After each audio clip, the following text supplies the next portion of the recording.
Good morning student, कैसे हैं आप सभी। आई होप कि आप सभी बहुत अच्छे होंगे।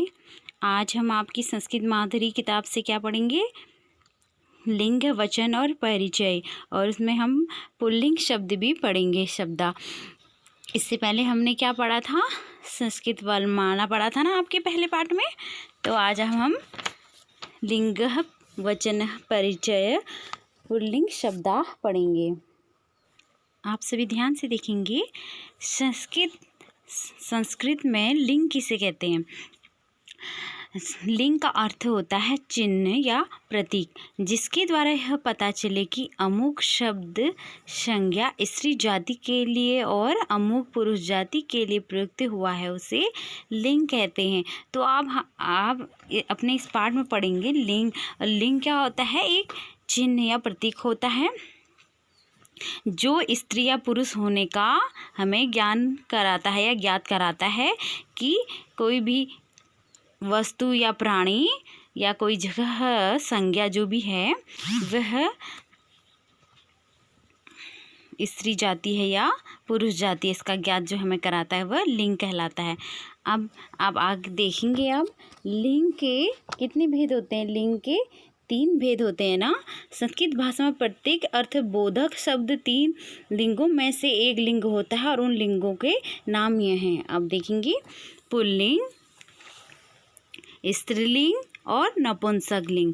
पुल्लिंग किसे कहते हैं, जो शब्द पुरुष जाति का बोध या हमें ज्ञान कराता है वह पुल्लिंग कहलाता है। जैसे बालक, बालक क्या होता है, पुल्लिंग। मेल होता है ना, मेल को पुल्लिंग में के अंतर्गत आते हैं। जैसे बालक, पुरुष, सैनिक वगैरह जो भी ये मेल हैं वे सब पुल्लिंग के अंतर्गत आते हैं। स्त्रीलिंग क्या होता है, जो शब्द स्त्री जाति का बोध या ज्ञान कराए वह स्त्रीलिंग होता है। जैसे बालिका होती हैं, महिला, अध्यापिका। इस तरीके से जो भी शब्द हमें यह ज्ञात कराता है कि ये लड़की है या स्त्री है, तो वह स्त्रीलिंग के अंतर्गत आता है। नपुंसक लिंग क्या होता है, जो शब्द ना तो पुल्लिंग और ना ही स्त्रीलिंग जाति का ज्ञान कराए वह नपुंसक लिंग होता है। जैसे पुस्तक या फिर फल, पत्र, ये जो भी चीज़ें जो निर्जीव होती, जिनके अंदर जुबान नहीं होती, बेजुबान होते हैं, जो निर्जीव होती, जिनके अंदर प्राण नहीं होते, वो चीज़ नपुंसक लिंग के अंतर्गत आते हैं। आगे आप सभी देखेंगे, इनके उदाहरण आप और अच्छे से देख सकते हैं। जैसे पुल्लिंग में जैसे देखिए, छात्र, सैनिक, अश्व, ये सब क्या हैं, मेल हैं, ये पुरुष जाति का बोध करा रहे हैं, तो ये पुल्लिंग के अंतर्गत आएंगे। स्त्रीलिंग का बोध कौन कौन करा रहे हैं, जैसे छात्रा, ये क्या है, एक लड़की है, स्त्री है। अध्यापिका, ये पढ़ाती है हमें, स्त्रीलिंग का बोध करा रही हैं। माला, माला भी जो है स्त्रीलिंग के, जैसे हम बोलते हैं ना कि हमने माला पहनी, पहना तो नहीं बोला ना हमने, तो पहनी, इससे क्या होता है, एक लड़की का, एक स्त्री जाति का बोध हो रहा है ना। अगर उसको पहना बोलेंगे तो पुल्लिंग के अंतर्गत आ जाएगा, इसलिए माला को स्त्रीलिंग के अंतर्गत रखा गया है। अब नपुंसक लिंग के अंदर कमलम, पुस्तकम, पुष्पम, अब ये सभी क्या है, निर्जीव हैं, बेजुबान हैं, इनके अंदर कोई प्राण नहीं है, इसीलिए इन्हें नपुंसक लिंग के अंतर्गत रखा जाता है। जो ना तो स्त्री जाति का बोध करा रहे हैं और ना ही पुरुष जाति का बोध करा रहे हैं, तो ये सब चीज़ें नपुंसक लिंग के अंतर्गत आ जाती हैं। नेक्स्ट आप सभी देखेंगे वचन, वचनम। वचन क्या होते हैं, वचनम संस्कृत में वचनम कहते हैं, वचन हिंदी में वचन कहते हैं। तो वचन क्या होते हैं, जो शब्द हमें किसी प्राणु, वस्तु या स्थान आदि का ज्ञान कराते हैं, लेकिन उनकी संख्या भी बताते हैं, या एक हैं वो या अनेक हैं, उनकी संख्या बताते हैं, उन्हें वचन कहा जाता है। वचन के कितने रूप होते हैं, 3 रूप होते हैं, एक वचन, द्विवचन और बहुवचन। एक वचन में जो शब्द एक संख्या का बोध या ज्ञान कराए, जैसे बालक, बालक में सिर्फ एक ही संख्या का बोध हो रहा है ना, कि एक ही इंसान है, सिर्फ बालक, तो यहाँ पर एक वचन हो जाएगा। और द्विवचन देखिए, जो संख्या का बोध कराए, जो शब्द दो संख्या का बोध कराए या ज्ञान कराए वह द्विवचन के अंतर्गत आता है। जैसे बालक कहो, यहाँ पर बालक को दो बालकों के बारे में बताया गया है। एक वचन में तो बालक बोला था सिर्फ, यहाँ पर द्विवचन में बालकों मतलब दो बालकों की संख्या यहाँ पर बताई गई है, तो यहाँ पर द्विवचन होगा। अब बहुवचन में देखिए, जो शब्द 3 या उससे अधिक संख्या का बोध या ज्ञान कराए अथवा बताए, जैसे बालकः के अंतर्गत क्या आ जाएंगे, बहुत सारे या 3 या उससे ज़्यादा, तो वहाँ पर बहुवचन हो जाएगा। और आप इसके और भी उदाहरण देख सकते हैं। देखिए, अब जैसे हमने गम धातु का हमने उदाहरण बनाए हैं एक वचन, द्विवचन और बहुवचन में। तो गम में देखो, एक वचन में तो वो गच्छति आ जाएगा, जैसे जाती है, जैसे लड़की स्कूल जा रही है ना, गच्छति, एक वचन में गच्छति आएगा, द्विवचन में गच्छतः में 2 जा रहे हैं तो वो 2 के लिए गच्छतः होगा। बहुवचन में गच्छन्ति मतलब बहुत सारी एक साथ जा रही है तो बहुत जाती हैं। तो एक वचन, द्विवचन और बहुवचन में गम धातु गच्छति, गच्छतः, गच्छन्ति इस तरीके से बनेगा। आगे नेक्स्ट उदाहरण आप देख सकते हैं। पा धातु को संस्कृत में पिब में एक वचन, द्विवचन और बहुवचन में कैसे बताया है। देखिए, एक वचन में तो पिबती, पानी पी रही है, द्विवचन में पिबतः, दो पी रहे हैं, बहुवचन में पिबंती, बहुत सारी पानी पी रहे हैं। देखिए, पिबती, पिबतः, पिबंती, ये आपके उदाहरण हैं वचन के। नेक्स्ट आप देखेंगे आपकी बुक में आकारांत पुल्लिंग शब्दाः भी हैं। आप आकारांत पुल्लिंग शब्दाः क्या होते हैं ये आप जानेंगे। संस्कृत भाषा में शब्दों को उसके अंत में आने वाले वर्ण के अनुसार जाना जाता है, यही उनका शब्द प्रकार कहलाता है। जैसे किसी शब्द का वर्ण विच्छेदन करने पर अंतिम वर्ण अ हो तो वह शब्द आकारांत शब्द कहलाता है।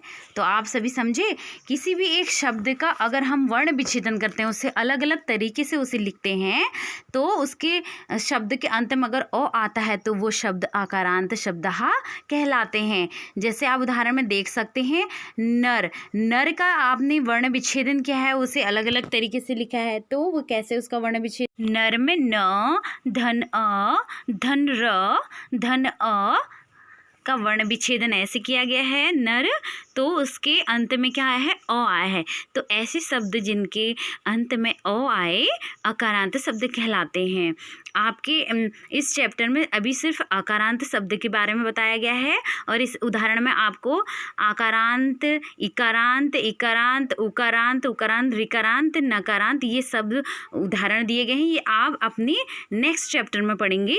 अभी इस चैप्टर में आपका सिर्फ आकारांत शब्द के बारे में बताया गया है।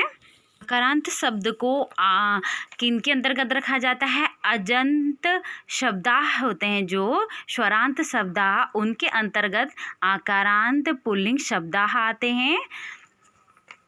आकारांत पुल्लिंग शब्दाः की परिभाषा आप देखेंगे, जिन पुल्लिंग शब्द के अंत में अश्वर आता है उन्हें आकारांत पुल्लिंग शब्द कहते हैं। जैसे राम, अब जैसे हम राम शब्द बोल रहे तो म, रा में तो आ जाएगा, म में आ जाएगा, तो इसके अंत में अ शब्द आ रहा है तो ये आकारांत शब्द हो गया।